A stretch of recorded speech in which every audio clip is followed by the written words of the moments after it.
Welcome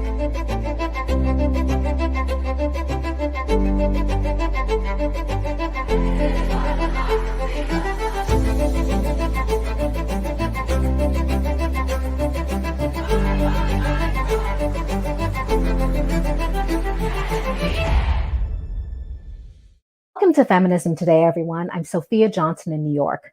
The U.S. Supreme Court's decision to hear a case that could doom university policies that consider race as a factor in student admissions is the latest sign of the conservative bent on the bench and its eagerness to put a stamp on America's most divisive issue. But what do these challenges to affirmative action at Harvard and the University of North Carolina mean for higher education in the United States? For more on this, we're joined now by Monroe France, Senior Associate Vice President of Global Engagement and Inclusive Leadership at New York University. Monroe France, welcome to Feminism Today. Hi, Sophia. So nice to be here this evening. Thanks for inviting me. Thank you. Now, the justices agreed to hear appeals by a group called Students for Fair Admissions, founded by anti-affirmative action activist Edward Blum of the lower court's ruling that upheld the programs used by the two prestigious universities to foster diverse student population. The cases give the court a lot of attention at this moment. I wonder if you can talk to us a little bit about the benefits accrued to university and college education and to American society as a result of racially diverse student bodies.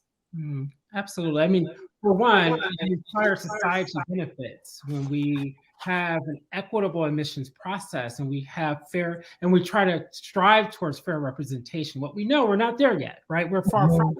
There have been policies that have been in place for decades, but we still have not yielded, right, the equitable admission rates at prestigious institutions all around the world, right? And so we still know that there's lower representation of racially minoritized, young people in higher education. Sure. And so does it benefits not only, of course, of closing the wealth gap, but it also creates a better educational experience when you have diverse viewpoints, diverse thoughts in the classroom. Sure. That you have diverse, experiences, right, all throughout campus. It just makes for a more interesting and more dynamic educational experience for all, including white students. And so it's so essential if we want our students to be prepared for the society that they're going into, that we have a diverse, we have a diverse student body. In order for us to continue to maintain that, in order to us to achieve equity in education, we must have right now affirmative action. Once we're there, maybe we can have another kind of conversation, but we need to get there and sustain it for long periods of time before we can turn over something where we know that there's still issues of equity in terms of admission rates, et cetera, and especially in prestigious institutions, for sure. Right. All over the country. Yeah. Right. Now, Harvard University President Lawrence Bacow says the Supreme Court's decision to hear the case puts at risk a 40-year legal precedent granting colleges and universities the freedom and flexibility to create diverse campus communities. The issue here, of course, is whether or not considering race as one factor among many in the admissions decisions produces a more diverse student body. Is there some discrimination taking place in the admissions process? Well, I mean, I don't think discrimination. I think that what we're seeing, I think it depends on how you define discrimination. Let me start there, because what we know is that there's already there's legacy treatments in terms of your parents, your grandparents went to an institution. We know that there are certain types of benefits given to athletes in higher education that's taken as a part of consideration. We know that there's many factors considered when we make decisions about admissions. And so I guess if you're saying making decisions that are not just purely based on your academic record is discriminatory in higher education in an admissions process, well, then maybe you'll have an argument there. But in order to decide that we don't take into other factors in consideration along with race, right? Then we need to take out all those other factors, including your experiences in clubs and leadership experiences, including volunteerism and service. I mean, so there's so many factors. It's just one amongst many other factors that are considered.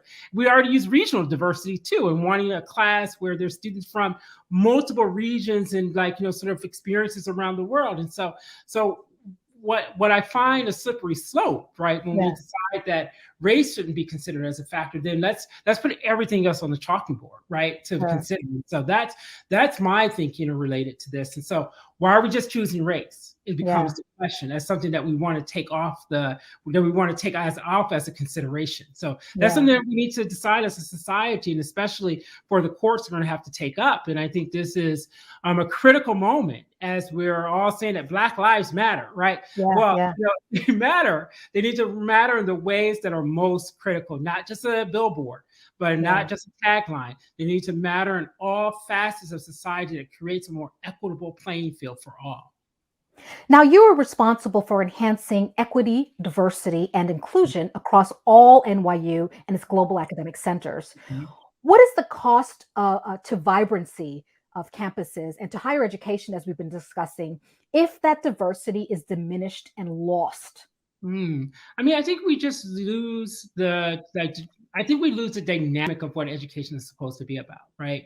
And so we have all these arguments right now about sort of the impact on raising snowflakes in the classroom, or the impact of feeling that like we're in a council, quote unquote, council culture. Well, if those are the conversations that are being brought forward by many, oftentimes, or have really been pushed forward by people perhaps that are a little bit more resistant to change, right? Well, Mhm. if we don't have these diverse voices in the classroom, we really are setting up the other things that they're saying, right? That we're canceling many voices that have been really helping us to reimagine and create more innovation in higher education. Yeah. We're going to lose the multiple perspectives, because what we know is that not just because you're a person of color, not just because you're a person from an underrepresented background, that means you're going to have a particular perspective.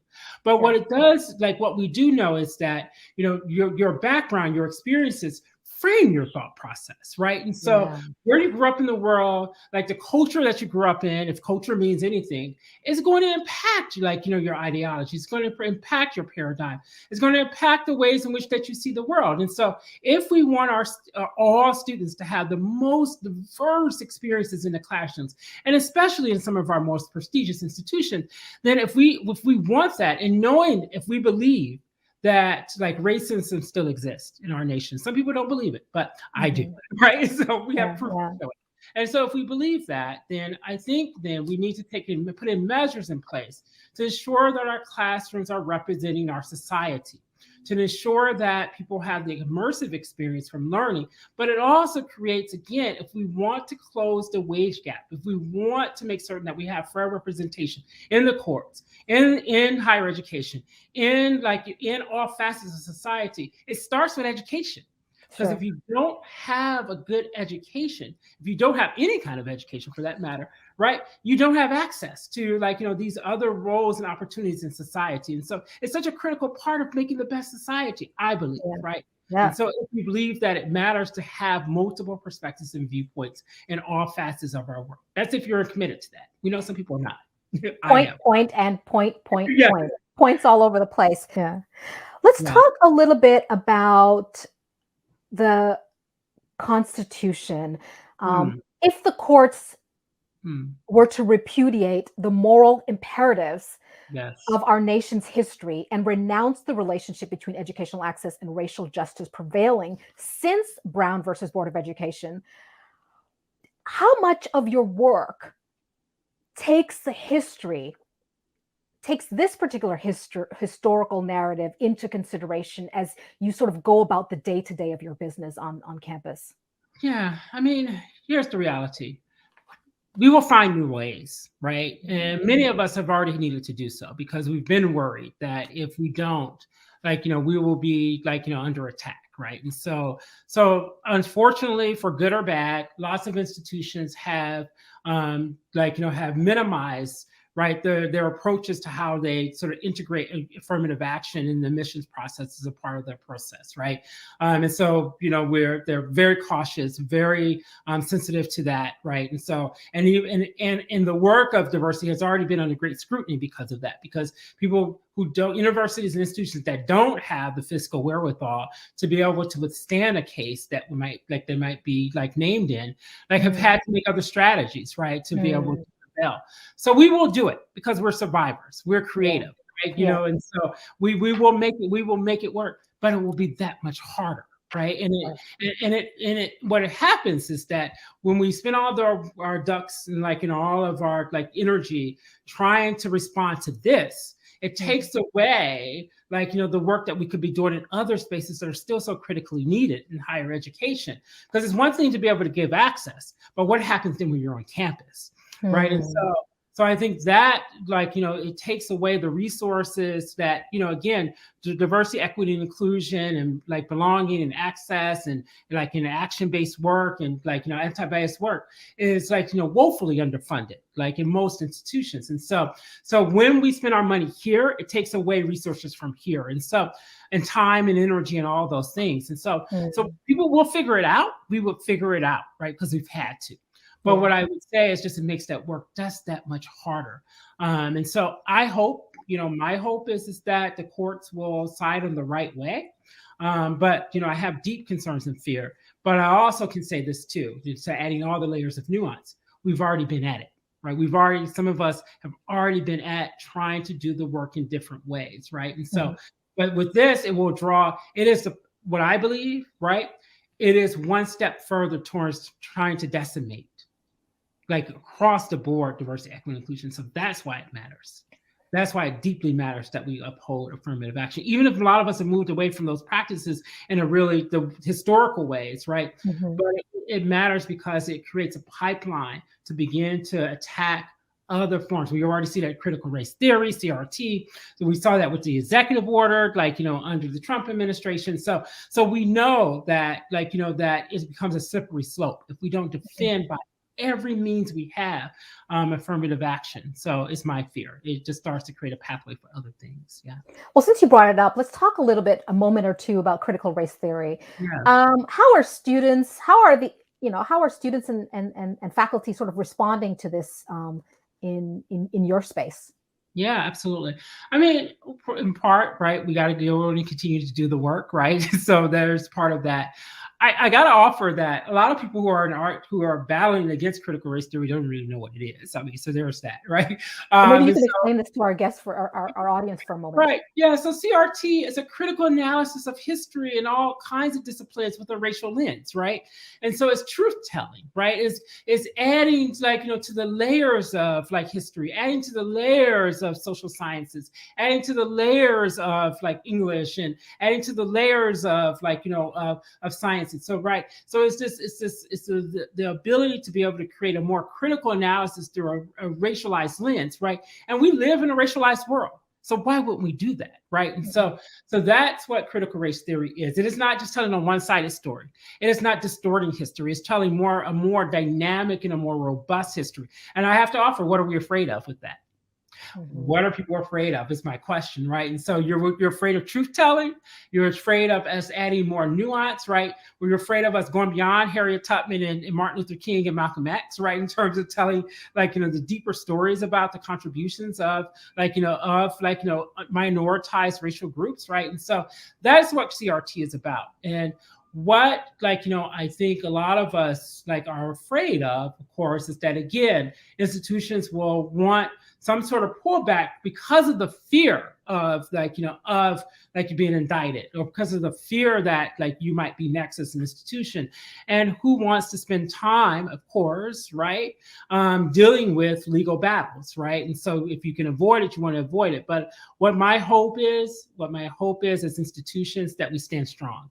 What my hope is that this is a critical moment for institutions to collaborate, a critical moment for us to unite forces, because I think our strength is in that. Our strength is us collaborating, making partnerships. Our strength is us working together, right, to fight the resistance, because the more progress we make, the more people double down on their bias, the people more double down on instituting and utilizing their power to challenge progress, right? And so we know that that's been in history, and it will continue to be the case. But what our strength is us working together, uniting resources and power that we have, harnessing our collective power. Yeah. Now, inclusion, often referenced in relation to diversity, is vital for members of a campus community, as we've been Mhm. talking about, but it's particularly important to the historically underrepresented and marginalized populations on campus. Can we talk a little bit about the spaces that have been created to address this issue on your campus, Mhm. in terms of race, ethnicity, sexual orientation, gender?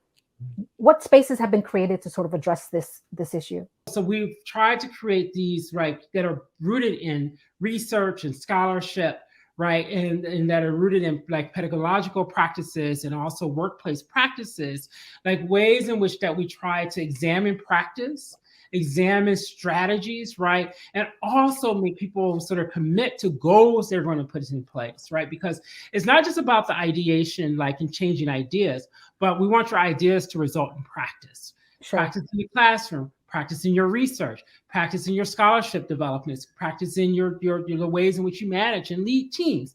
So Yeah. those are the things we've done. We've also created resources. So if you go to our website, like at OGI like at NYU, you will find many resources that we've created to aid, right, all levels of like in our campus community and their practice. And then finally, what we've just launched is our foundations of like global foundations of DEI, and so it is it's a module that helps all facets of our campus, our students, our faculty, and our staff, and giving them tools, right, and awareness building for how they can create more inclusive environments across campus. And so it benefits, yes, like sort of historically marginalized racial groups, and also those who continue to be minoritized by power. But what it Mhm. also does when we create a more inclusive environment, again, I keep saying this, and I don't this to be the through line and everything, it creates a better experience for all, right? Because Yeah. when you start with those that are most marginalized, Yeah. anyone that might have an idea or thought that falls outside of what we consider more normalized, like it creates a space for them as well. Sure. And so we look at that from like gender, when we look at and include like gender non-binary and trans people, when we start with them as the way we do the work, it creates more space for anyone that starts like steps a little bit, a toe, just a little tiny toe Yeah. outside of the norm. It just creates more space for all. And Right, so that's right. like, so when we do this work in creating more inclusion for those who've been historically marginalized or continue to be minoritized in ways, it like creates space for all people, I believe. Right. Yeah. So while I was doing some research for our conversation, like Right. preparing for my ultimate conversation with Monroe, I Yes. read about this idea of equity mindedness, and that the Yes. idea of institutionalist equity on our campuses can be achieved as senior leaders understand and adopt Mhm. equity mindedness. What is this, and what are colleges and universities doing in terms of adapting to this practice? Yeah, sure, absolutely.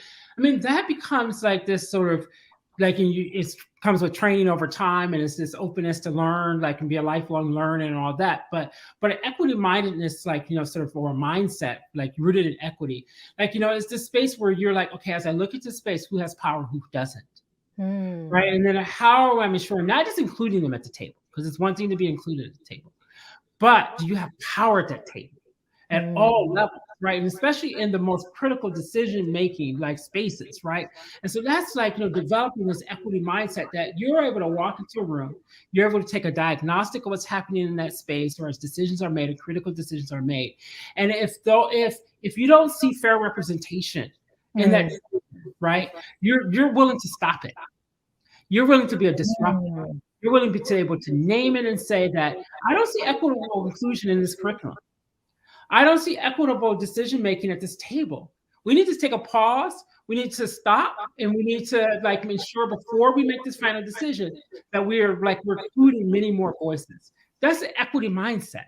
The equity mindset. Hmm. If you look around, like your science classroom, or you look around your science faculty, and you say, we don't see like a diverse, like or even any representation, right, at Right. all, right? What are we going to do?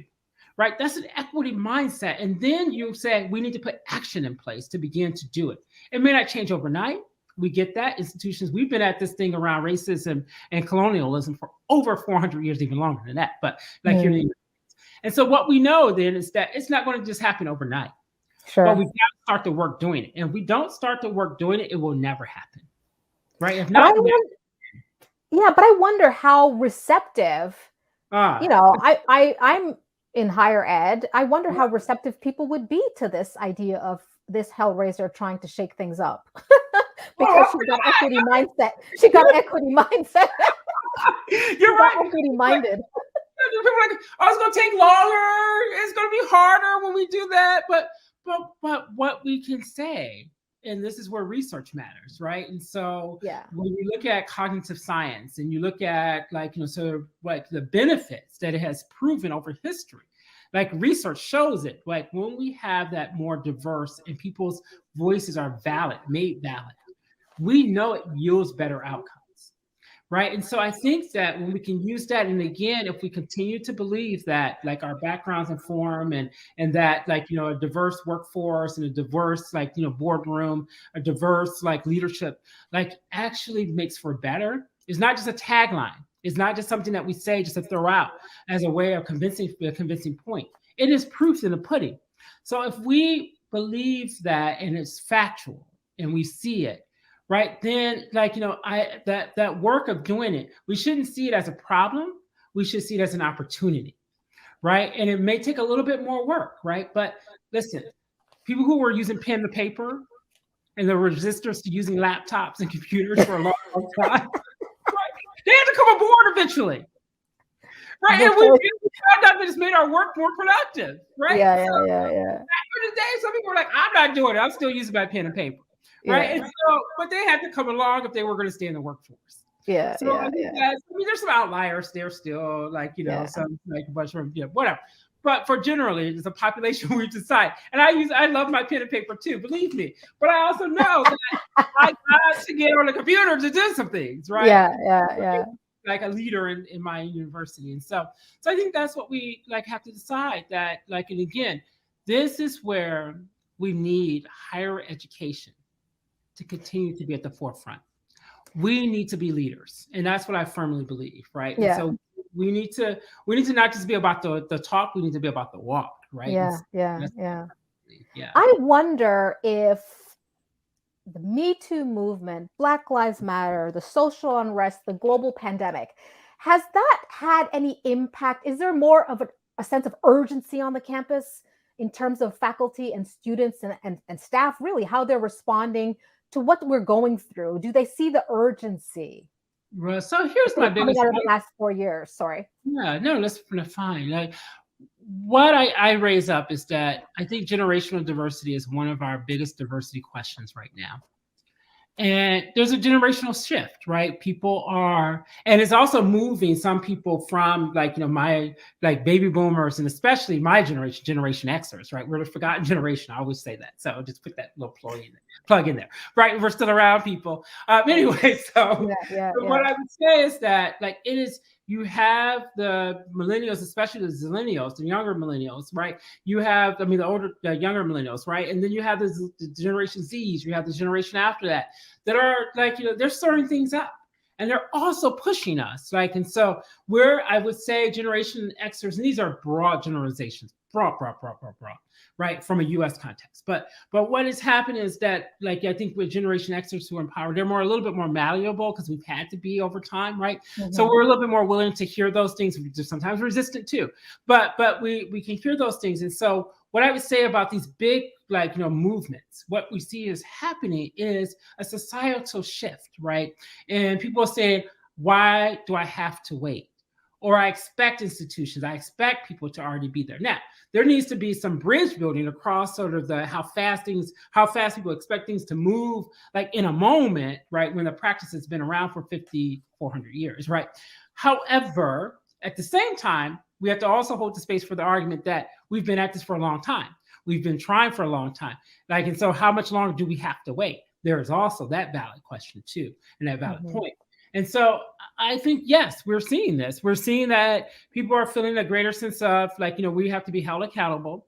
And then the other thing that we're getting a big push around, which we saw, around, this new resurgence around Black Lives Matter, and so there's this push around, addressing anti-Blackness and addressing racism. And then with the Me Too movement, what people are wanting to see is action.